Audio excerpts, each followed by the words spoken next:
अदालत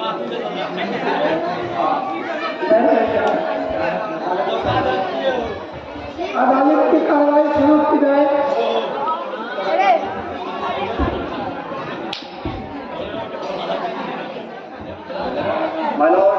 मैं अदालत को बताना चाहता हूँ कि ये वही सत्या है जिसे एक बड़ी अदालत में फांसी की सजा सुनाई गई। मुजरिम सत्या बिहार जेल से भागा हुआ एक पेशेवर कातिल है।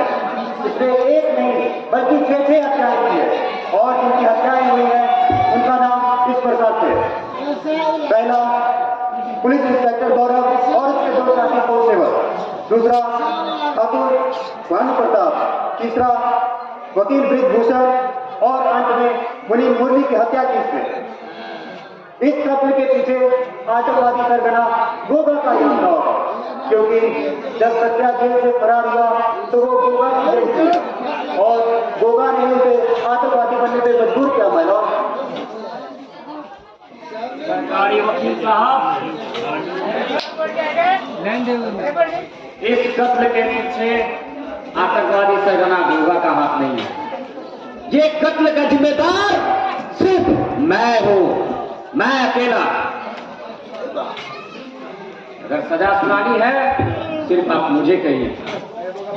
सत्या, क्या आप इस अदालत को बताना चाहेंगे कि आपने जो भी करने के उसके पीछे की सच्चाई क्या है? पहले मैं जज साहब से कुछ सवालात करना चाहता हूं। इजाजत है।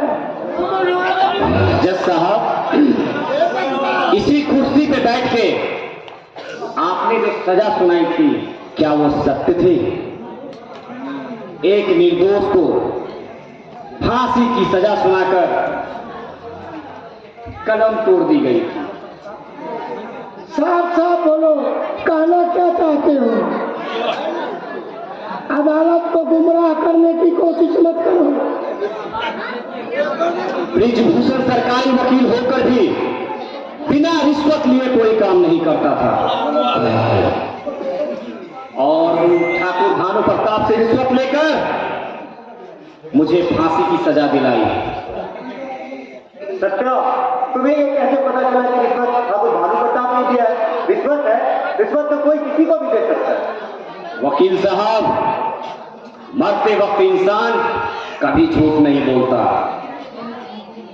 जब मैं मुरली मुनीम को मरने वाला था तो मुरली मुनीम ने मुझे हर एक सच्चाई बताई। यह बात तुमने उस अदालत में क्यों नहीं बताई? जज साहब, मेरे पास दो समस्याएं थी। पहली ये कि मेरे पास कोई ठोस सबूत नहीं था और दूसरी क्योंकि मेरा वहां पे उस अदालत में कौन सुनता, सभी के सभी बिके हुए थे। सत्या, तुम्हारी ठाकुर भानु प्रताप से क्या कोई जातीय दुश्मनी थी? नहीं वकील साहब, कोई दुश्मनी नहीं थी। जब भानु प्रताप से कोई दुश्मनी नहीं थी तो बार बार तुम उनका नाम अपनी जुबान पे क्यों ला रहे हो? ये एक बहुत लंबी कहानी है वकील साहब, सुनना चाहोगे आप? सुनने की हिम्मत है? जरूर, ये पूरी अदालत की सुनना चाहती है।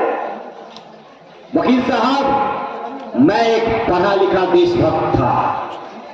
नौकरी पाने के चक्कर में मैंने दर दर ठोकर खाई, लेकिन मुझे नौकरी नहीं मिला। एक दिन ठाकुर भानु प्रताप मेरे घर आए और मेरी पत्नी से कहा कि तुम अपने घर चलाने के लिए मेरे घर नौकरी करो।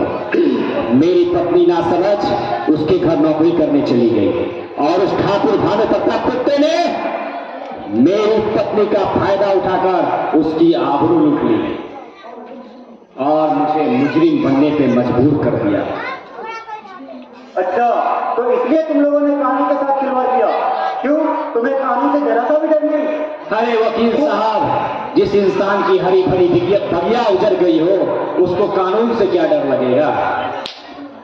ना जाने हमारे जैसे कितने भाई कितने बहन इस गलत फैसले के शिकार हुए होंगे और मजबूरन से आतंकवादी डाकू बनने पर मजबूर हुआ होगा वो। सत्या, अब तुम्हें एकदम सही फैसला मिलेगा, लेकिन तुम्हें पता है अदालत हमेशा सबूतों पे चलती है। तो क्या तुम्हारी इस बात को यहाँ पे तुम्हारे अलावा भी कोई कह सकता है? मैं इस बात का पुष्टि कर कर सकता हूँ। जो कुछ भी कहना है आप अपने विटनेस बॉक्स में आके बताएं।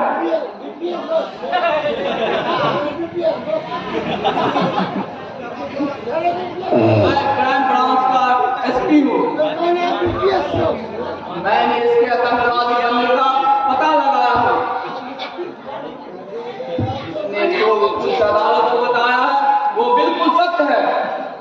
ये आतंकवादी नहीं, ये पूंजीपतियों को लूटकर गरीबों में दान करता है। शर्म आती है ठाकुर भानु प्रताप का बेटा करते हुए। मेरे पिताजी एक पूंजीपति थे, लेकिन उसने सारी बुराइयां कूट कूट कर बनी थी।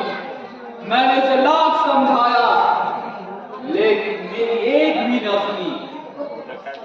मुझे तो गर्व होता है शिक्षा को समझने पे, जो अपने लिए नहीं दूसरों के लिए जीता है, और ये गरीबों का सिर्फ अधिकार दिलाने के लिए जीता है। इसकी बेटी भी इस अदालत में मौजूद है, जिसका नाम है पूजा, और ये क्राइम ब्रांच की इंस्पेक्टर है। जिस समय इसके पिता को फांसी का सजा मिला था, उस समय तो पूजा को होश भी नहीं था। गांव के लोगों ने इसे पढ़ा लिखा कर इतना काबिल बनाया। जब इंसान परिस्थिति के चपेट में आ जाता है, वो बिल्कुल अंधा हो जाता है और उसे अच्छे बुरे का कोई पता नहीं रहता है।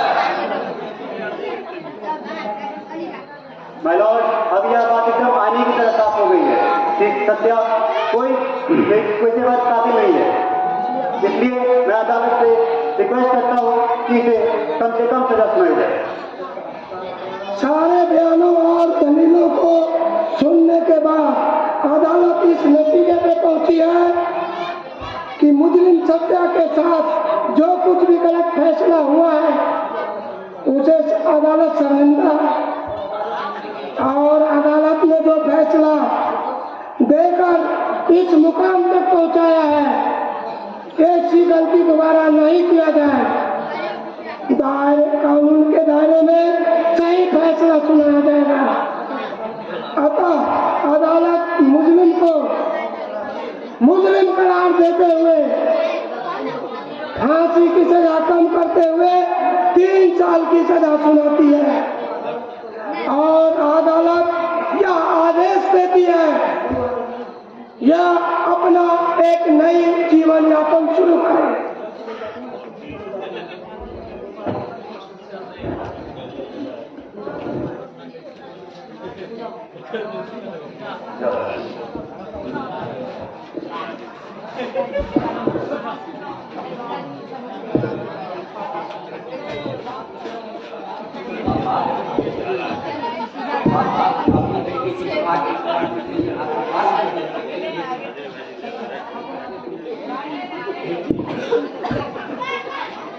सचदेवा के साथ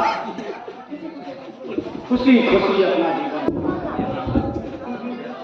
बेटी, मेरे पास अभी देने के लिए अभी कुछ नहीं है।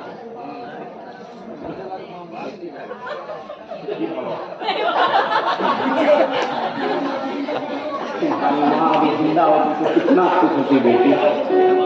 जाओ बेटी, दूधो नहाओ, तू तो